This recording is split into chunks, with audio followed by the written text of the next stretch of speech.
Hello everyone, the Green Scorpion here, and today it's all about the silent killers, those hired mercenaries that will resort to any means to get the job done.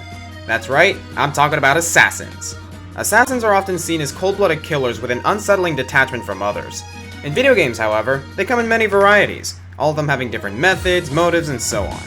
Either way though, whenever our gaming eyes see an assassin in the mix, we can't wait to see what they can do. So for today, I'm going to count down the top 10 greatest video game assassins. Now before we start, a few ground rules. I'll be judging these assassins based on personality, backstory, character design, assassination methods, and weapons. Also, keep this in mind, I'm specifically excluding ninjas and snipers from this countdown, seeing as we did those already. And on that note, let's get started.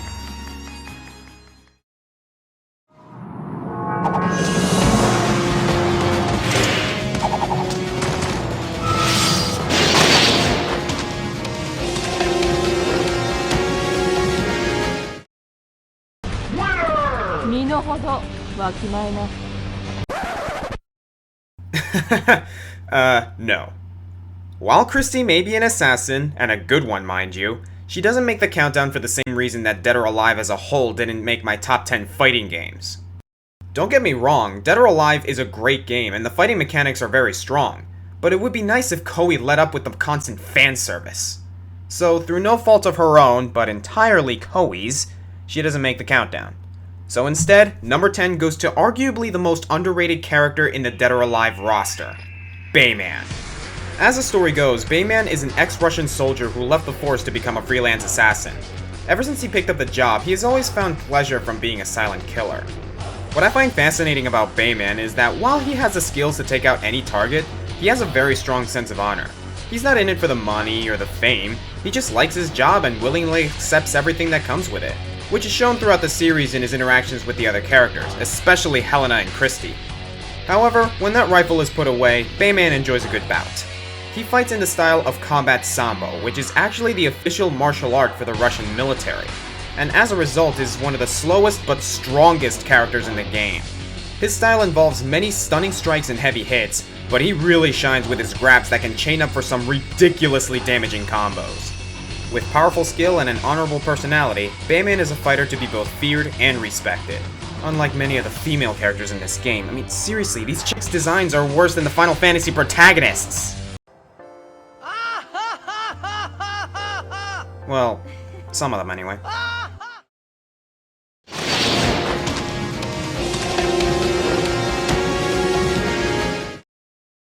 Continuing the fighting game trend here, next up is Nina Williams from the Tekken series. A shroud of mystery envelops this mysterious femme fatale, given her no-nonsense manners and her lack of emotion. However, by looking into her storyline of the games, as well as her own game Death by Degrees, much is revealed about this lovely assassin. Nina was experimented on at a young age along with her younger sister Anna to become the perfect assassins. The experiments turned out surprisingly well. Nina became an expert martial artist and tactical assassin, though the catch would be her lack of human sentiment. She even demonstrates her cold manner to her younger sister, and the two have become more like rivals than siblings. Moving on to her skills as an assassin, however, will reveal that Nina does her job pretty well. Outside of combat, she performs her job with stealth and cunning, taking out her targets without leaving a trace. In combat, however, she wields the fighting style Kopo, known as the bone martial art. This is why when she's fighting, she strikes the opponent with her forearm and utilizes potent chain grabs and quick hits, making her a wonder to play as and even more so to just watch. She actually shares a lot of similarities to Bayman, but what puts her higher is that she also has learned Aikido, a defense and wrist technique, as well as the assassination arts. Overall, Nina is a dangerous individual who should not be taken lightly. Also, some random cool points here. She's able to fight in high heels, she was cryogenically frozen for 15 years, and she apparently gave birth to Steve Fox. Yeah, try wrapping your head around that one.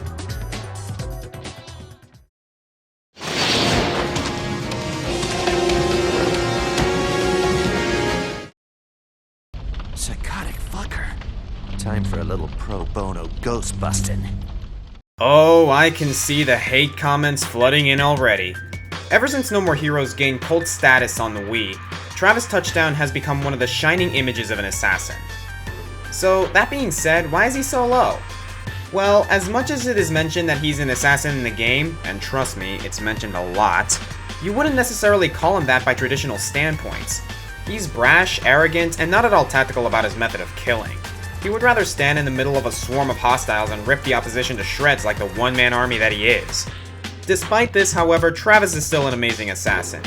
He still has the ability to single out a lone target and take them out in a stylish, if not at all subtle manner, and his beam katana is, for lack of a better term, freaking awesome. I also like the fact that he gives his opponent the opportunity to fight back, always savoring the thrill of the battle. His character development throughout the series shouldn't go unmentioned either, starting off as a crazed killer looking to get laid, to a troubled soul who struggles to find a purpose for his lifestyle. So, while he may not have slashed his way to the higher spots, no one can deny that Travis brings a unique and most welcome flavor to the table of cutthroats. Some people fuck at funerals. I cut off heads.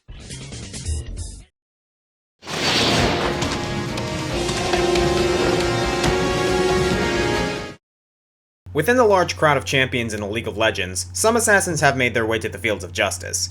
Among them, we get the number 7 assassin on this list, Katarina the Sinister Blade. Known to be one of the best mid-lane champions, Katarina has received quite the reputation among gamers and fellow champions alike.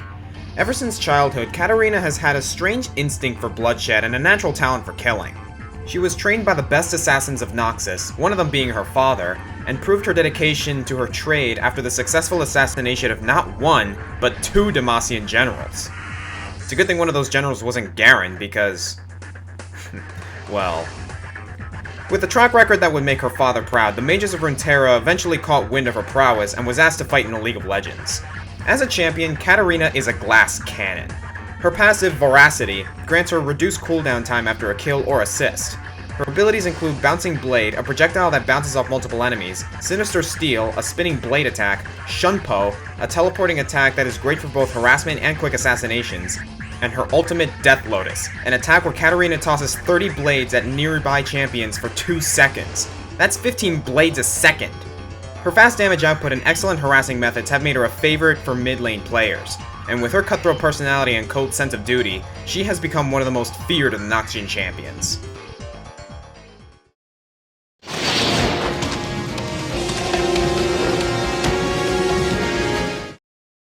The Thief class in the Fire Emblem games, once leveled up, can switch to the Assassin class, a dangerous unit boasting high critical hit chances, exceptional speed, and even an instant kill move. The Assassins in Fire Emblem, for the most part, are very memorable and unique, and with honorable mention going to Volk from Path of Radiance, the number 6 spot goes to Jafar from Fire Emblem Blazing Sword. Known as the Angel of Death, Jafar was one of the agents that worked for Nurgle and is considered to be the most dangerous man of the Black Fang. What I love about Jafar is the aura of fear he carries. His introduction to the player is fantastic. Jafar steps forth to kill an allied spy that also happens to be Matthew's love interest. He just kills her, displaying the power that he has by taking her out in one shot. Since then, the player dreads coming face to face with him in a later chapter, and one misplaced unit could become his next target. However, if you manage to have Nino talk to him, he will join your team and it is well worth the struggle. Even though you recruit him late in the game, Jafar is arguably one of the best units in the entire game. He boasts exceptional speed, strength, skill, and luck stats that will wreck the opposition in a flash. He's right at home baiting the enemies to attack him because, despite his low defenses, he dodges almost every attack thrown at him. What I also love about Jafar is his character development. He is a very cold and reserved character, always keeping to himself even among allies. The only person he ever cared for is Nino, and if you manage to get them to an A-rank support, their ending becomes very touching and sincere. It's a combination of characterization, execution, and overall skill that puts Jafar on this list, and it only gets better from here.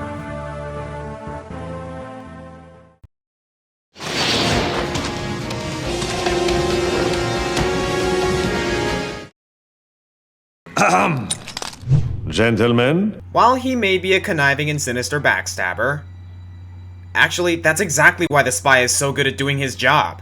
Hailing from France, little is known about this handsome rogue except for the fact that he loves women, and he loves to kill. First of all, the spy's personality is just fantastic. He displays himself as a gentleman to his allies and a sadist to his enemies, courtesy of his wonderful domination quotes. You live in a van! His title may be the Spy, but he certainly fits the role of an assassin, utilizing a loadout that allows him to get behind enemy lines and single out a target that can completely throw off the enemy team's synergy. In fact, the The Spy is one of the two classes in the game that employs an instant kill move, the other being the sniper's headshots. Not to mention, the Spy has such a huge variation of how he can do his job. He has the classic butterfly knife, and then there's a conniver's kunai that applies lifesteal, the spicicle for silent kills and protection from pyros, the big earner that benefits his cloaking watches, and my personal favorite, your eternal reward, which has him take the guise of the last person he stabbed with it. His knives aren't his only options though. The Spy also boasts a unique variety of pistols for ranged combat, a variety of watches that allow him to do his job even better, from recharging his cloak to even faking his own death, and the sappers that make him an excellent choice for taking out enemy engineers and his annoying sentry guns. While the Spy may be one of the hardest classes to learn in the game, those who master his abilities will leave a trail of death in his wake.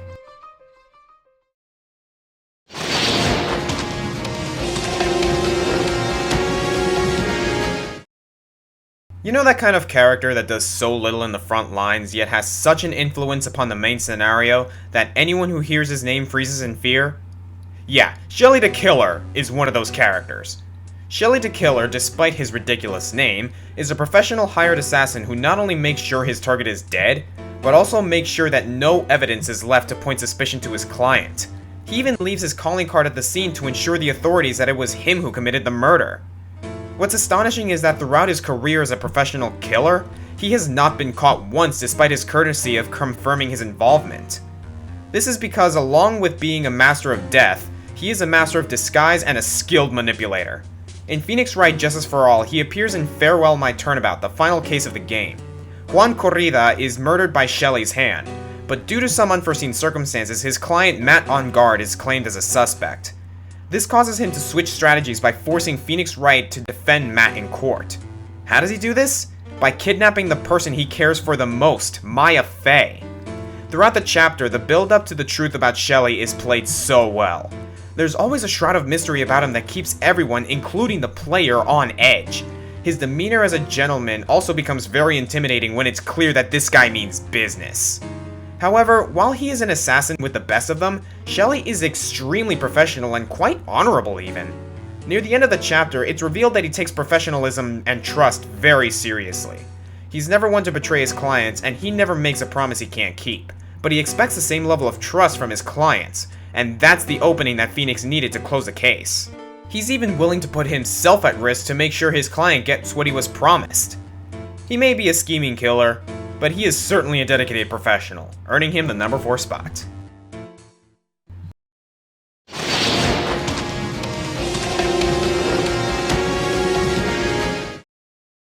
So after a long time of living under a rock, I finally got around to playing the Mass Effect series.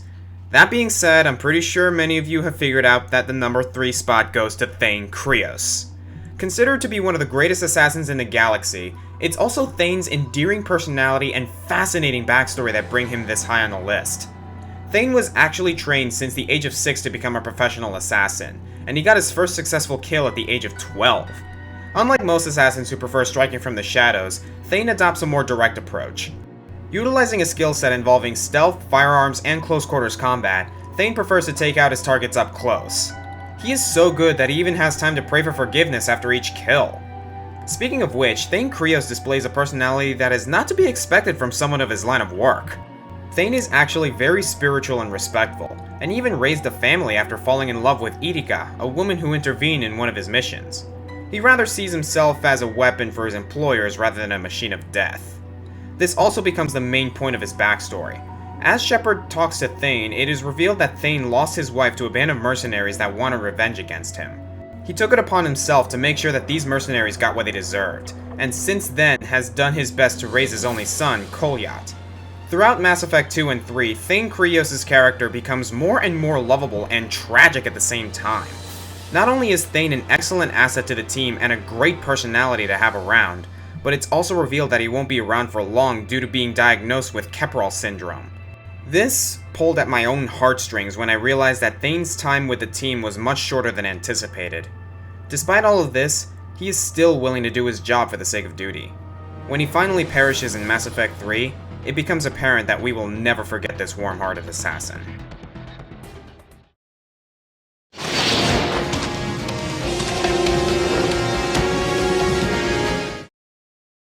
Okay, we all knew that there would be someone from Assassin's Creed on this countdown. It was just a question of who and where. Well, jumping and slashing his way into the number 2 spot is Ezio Auditore de Firenze.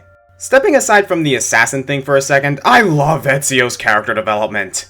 He began as an arrogant kid who had everything served to him on a silver platter. However, when his family is taken away from him, he is forced to grow up and take action. Throughout Assassin's Creed 2, you see Ezio grow up into a chivalrous, polite, and determined young man. What's interesting is that Ezio had no initial intentions of becoming an assassin, to the point where he denied his father's involvement in the assassination order. However, by following his father's legacy and training with his uncle Mario Auditore, he becomes a skilled killer and sets out to avenge his family. Now let's get on to his skills as an assassin. Ezio is probably one of the most agile humans ever to be seen in video games. Seriously, this guy's parkour would give even Sean Wood some good competition. Sean Wood is a parkour athlete. Go check him out, he's cool. Also, Ezio is proficient with more weapons than I can count. Hidden knives, pistols, swords, crossbows, daggers, and the list goes on and on. However, the kicker here is that Ezio has so many options as to how to do his job. He can go in full force and face the opposing guards as well, or he can take out his target without them even knowing he's there. Then there's what happens after he kills his target. Ezio has learned in his life that those that he kills are people too, and he pays his respects to his targets once he's ushered them into the afterlife. In fact, this even leads to him sparing the man that caused his grief in the first place, knowing that if it weren't for him, Ezio wouldn't have become the wonderful man that he is now. Kratos, take notes! Alright, let's do the old recap before we get to number 1. Number 10, Bayman. Number 9, Nina Williams. Number 8, Travis Touchdown. Number 7, Katarina. Number 6, Jafar. Number 5, The Spy. Number 4, Shelly the Killer. Number 3, Thane Krios. And number 2, Ezio Auditore.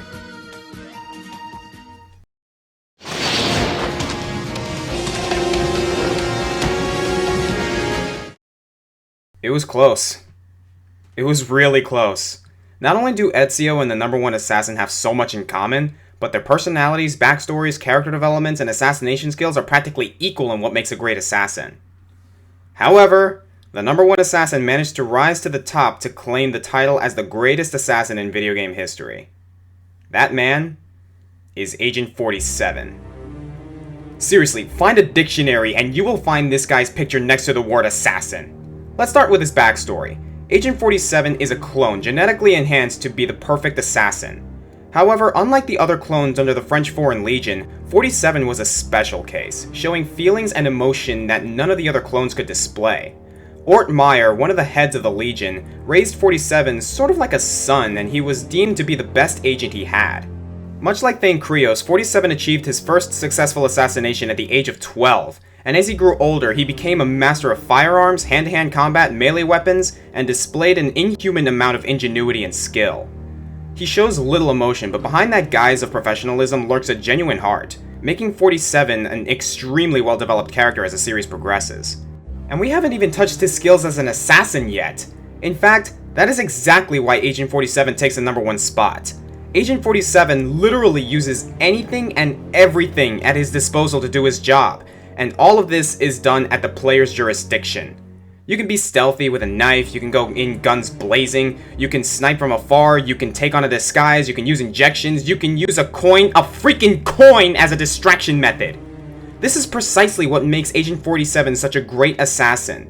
He is proficient in martial arts and numerous weapons, he is a master of disguise, he is an espionage expert, and he can take on a job with absolutely nothing and still be able to use his environment, his ingenuity, and his wits to fulfill his task. And all of this is held at the gamer's fingertips.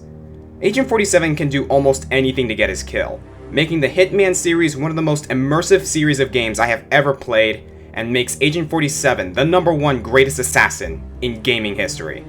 I'm the Green Scorpion, until next time.